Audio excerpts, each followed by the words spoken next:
여러분 안녕하십니까? 광주 MBC 뉴스데스크입니다.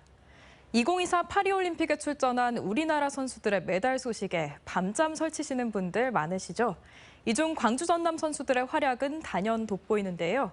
김영찬 기자가 광주 전남 선수들의 활약상을 보도합니다. 한국 여자 복싱의 간판 이매지가 위풍당당한 모습으로 링 위에 오르자 고향 화순군이 들썩입니다. 금메달은 잘한다. 임 선수의 부모와 코치진, 지영민 등 150명이 한자리에 모여 열띤 응원전을 펼쳤지만 결과는 2대3. 아쉬운 판정패. 이매지 잘 싸웠어요. 괜찮습니다. 비록 결승전 진출은 좌절됐지만 부모는 고생했던 딸을 생각하며 눈시울을 붉힙니다. 졌지만 예지한테는 우리한테는 다 이긴 경기 같아요. 정말 너무 화끈하게 잘한 것 같아요. 올림픽에서 광주 전남 지역 출신 선수들의 선전이 이어지고 있습니다. 순천시청 소속의 남수현 선수는 여자 양궁 단체전 금메달과 개인전 은메달을 따냈고 긴장이 많이 됐는데 그래도 저희 간절히 열심히 준비를 잘 했어서 언니들만 믿고 쏘자라는 생각으로 열심히 임했던 것 같습니다. 화순군청 소속으로 올림픽 배드민턴 혼합복식에 출전한 정나은 선수는 값진 은메달을 획득했습니다. 전남도청 소속 최세빈 선수도 한국 펜싱 첫 여자 사보르 올림픽 단체전에서 은메달을 확보했습니다. 이들의 활약에 지역의 올림픽 꿈나무들의 꿈도 커지고 있습니다. 저도 꿈이 이제 올림픽 나가서 좋은 성적을 내는 게 꿈인데 오늘 보고서 좀 더 그 마음에 확신을 가지게 된 것 같습니다. 화이팅! 파리올림픽 폐막까지 일주일 정도 남은 가운데 광주 전남 선수들의 메달 사냥은 계속됩니다. 근대오정에 출전한 광주시청 소속 전웅태와 전남도청 서청아는 오는 8일부터 금빛 레이스에 들어갑니다. MBC 뉴스 김영창입니다. 한편 안세영 선수가 파리올림픽 배드민턴 여자 단식에서 금메달을 딴 가운데 안 선수가 졸업한 광주체육고등학교에서 응원전이 열렸습니다. 오늘 광주 최고에서는 안 선수의 학교 후배와 시민 등 100여 명이 모여 안 선수의 경기를 보며 열띤 응원을 펼쳤습니다. 오늘 광주와 전남에서는 하루 종일 천둥 번개를 동반한 집중호우가 이어졌는데요. 이 과정에서 30대 남성이 번개를 맞은 걸로 추정되는 사고가 났습니다. 심정지 상태로 병원으로 옮겨졌지만 아직 의식을 찾지 못하고 있습니다. 천홍희 기자가 보도합니다. 광주의 한 대학교 교내를 촬영한 차량 블랙박스 화면입니다. 환자를 실은 구급차가 급하게 빠져나갑니다. 조선대학교 사범대학 근처 벤치에서 30살 김모 씨가 벼락을 맞고 쓰러졌다는 신고가 119에 접수된 건 낮 12시쯤이었습니다. 무더운 날씨 속에 시작된 소나기와 함께 천둥 번개가 요란하게 몰아친 직후였습니다. 이곳으로 떨어진 번개를 맞은 30대 남성은 심정지 상태로 발견돼 병원으로 옮겨졌습니다.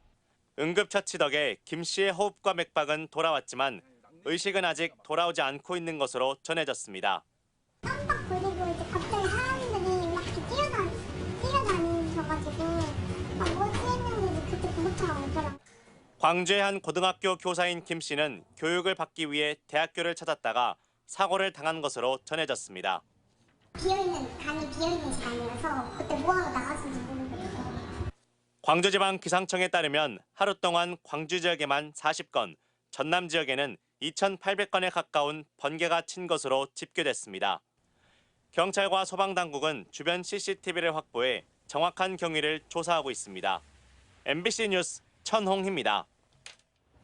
앞서 보신 것처럼 집중호우에 이어서 계속되는 폭염에 전국적으로 온열 질환자가 급증하고 있는데요. 특히 바깥에서 일하는 5개 노동자의 경우 무더위 시간대에도 작업을 지속하는 경우가 많아 온열 질환에 더욱 취약한 상황입니다. 최황지 기자가 취재했습니다. 여수 국가산단의 한 공장 건설 현장입니다. 그늘 한 점 없는 꼭대기에서 철근 조립이 한창입니다. 파라솔과 생수통이 곳곳에 설치돼 있지만 줄줄 흐르는 땀을 막기엔 역부족입니다. 폭염경보에 작업장엔 빨간색 깃발이 내걸렸고 온도계는 40도를 가리키고 있습니다. 오전 8시에 출근한 노동자들은 오후 3시까지 일합니다. 점심을 먹고 난 1시 이후는 현장 노동자들이 가장 힘들어하는 시간대입니다. 충분한 휴식하고 물을 충분하게 먹긴 먹되 그게 이제 워낙 덥다 보니까 뒤돌아서면 땀이 나니까 그게 조금 어려운 부분이 있어요. 작업 장비의 진출입을 확인하는 유도원들의 경우 땡볕에 그대로 서 있어야 합니다. 한 군데에 그 자리에 정착해 있는 장비는 파라솔 하나 해주시면 저렇게 작은 파라솔은 그 안에서 유도를 보면 좀 더 그늘이 있으면 낫지 않을까 싶습니다. 절연복을 입은 배전 노동자들이 변압기를 교체하고 있습니다. 여름철 전력 과부하로 수요가 갑자기 몰리면서 오후 1시부터 작업이 시작됐습니다. 뭐 소금이나 이게 좀 식염수나 많이 섭취를 하는데 그걸로는 부족하죠. 그러면은 내려와서 좀 한 10분간 쉬기도 하는데 그런 거에 큰 대체 방안은 아니죠. 고용노동부는 오후 2시부터 5시 사이를 가장 더운 시간으로 정하고 오개 작업 중지를 권고하고 있습니다. 하지만 대부분의 작업장에선 해당 시간대에도 야외 작업이 이루어지고 있어 보다 실효성 있는 대책이 필요하다는 지적입니다. 폭염이 발효되고 작업 중지가 되지 않으면 사업주들에게 엄한 경고나 흔히 말하는 시정 조치가 반드시 될 수 있도록 산업안전보건법이 강화가 돼야 될 필요가 있다. 현재 전국에서 신고된 온열 질환자는 모두 1,500여 명, 그중 약 32%가 무더위 시간대에 발생했습니다. MBC 뉴스 최왕지입니다. 지난 토요일 광주 금호동에서 밭일을 하다 온열 질환으로 쓰러진 80대 여성은 최대 4시간 이상 땡볕에서 노출돼 있던 걸로 조사됐습니다. 경찰에 따르면 오후 2시 50분쯤 밭에서 숨진 채 발견된 80대 여성 고모 씨는 당일 아침 오전 10시쯤 밭일을 하러 나갔던 걸로 조사됐습니다. 기아 타이거즈가 지난 한 주 무기력한 경기력으로 4연패의 늪에 빠졌다가 간신히 벗어났습니다. 선발 투수진의 공백에다 무섭게 타오르던 방망이도 폭염에 식었는데요. 이번 한 주가 정규 시즌 우승에 또 한 차례 고비가 될 걸로 전망되는 가운데 김도영 선수의 30홈런 30도루 기록 달성이 초읽기에 들어갔습니다. 한신구 기자의 보도입니다. 밀어쳐서 우측 담장을 가볍게 넘기고 갑작스런 정전에도 연패를 끊어내는 역투를 펼치고 동문 선후배 선수들의 활약으로 기아 타이거즈가 간신히 4연패의 늪에서 벗어났습니다. 투타의 심각한 엇박자 속에 기아는 지난주 1승 4패의 부진한 성적을 거뒀지만 2위 LG와의 승차는 5게임 반차를 유지했습니다. 한 경기에 30점이나 내주는 졸전으로 프로야구 역사에 한 획을 그었는가 하면 외인 에이스의 역투에도 단 한 점도 뽑지 못해서 패배의 아쉬움을 삼켜야만 했습니다. 캠 알드레드와 김도현 등 대체 선발이 초반에 무너지는 등 선발 투수진에 구멍이 뚫린 데다가 활화산처럼 타오르던 타선도 연일 계속되는 폭염에 지친 기색이 역력합니다. 특히 상대팀에 따라서 경기력이 들쭉날쭉한 캠 알드레드는 이번 주 경기 결과에 따라서 향후 거취가 결정될 것으로 전망됩니다. 시즌 초반부터 역대급 행진을 펼치고 있는 김도영 선수는 지난주 홈런과 도루 하나씩을 추가하면서 역대 최연소, 최소 경기 30홈런 30도루에 홈런 하나만을 남겨놓고 있어 이번 주에 기록 달성이 기대되고 있습니다.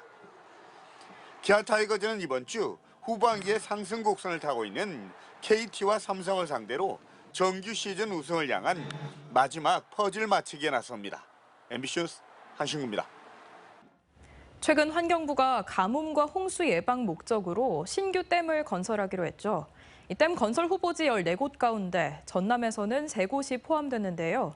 환경단체와 지역 반발이 만만치 않습니다. 보도에 김단비 기자입니다.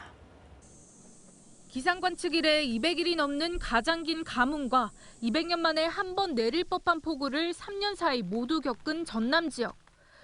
이처럼 점점 극한으로 치닫는 가뭄과 호우에 대응하기 위해 정부는 기후 대응댐을 카드로 꺼내들었습니다. 전남 하순에 신규 댐을 만들고 홍수 조절령으로 순천과 강진의 기존 저수지를 확대하는 등 기후 대응댐 후보지 14곳을 발표했습니다. 댐이 건설되면 홍수 방어 능력을 확보하게 되고 연간 2.5억 톤의 물을 공급할 수 있을 것으로 내다봤습니다. 하지만 지역 환경단체는 강하게 반발하고 있습니다. 신규 댐 개발 과정에서 환경 파괴를 우려하거나 대안을 제시하는 내용이 빠져 있다는 겁니다. 또 최근 홍수 피해는 제방 관리 부실 등이 원인이었는데 마치 댐을 짓지 않아 피해가 발생된 것처럼 설명하고 있다며 비판했습니다.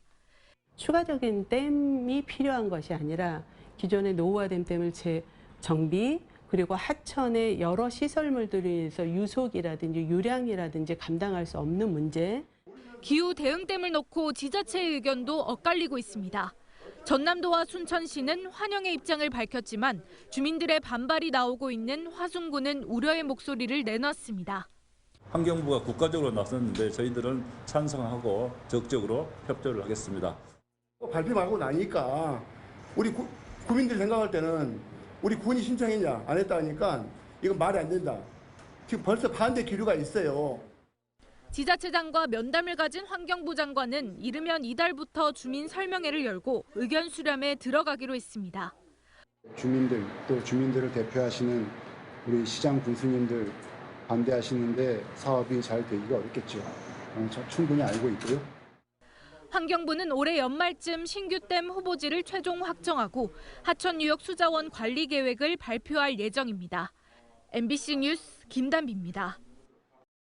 언제 어디서나 내 손 안의 뉴스. 광주 MBC 뉴스 유튜브 구독으로 함께하세요.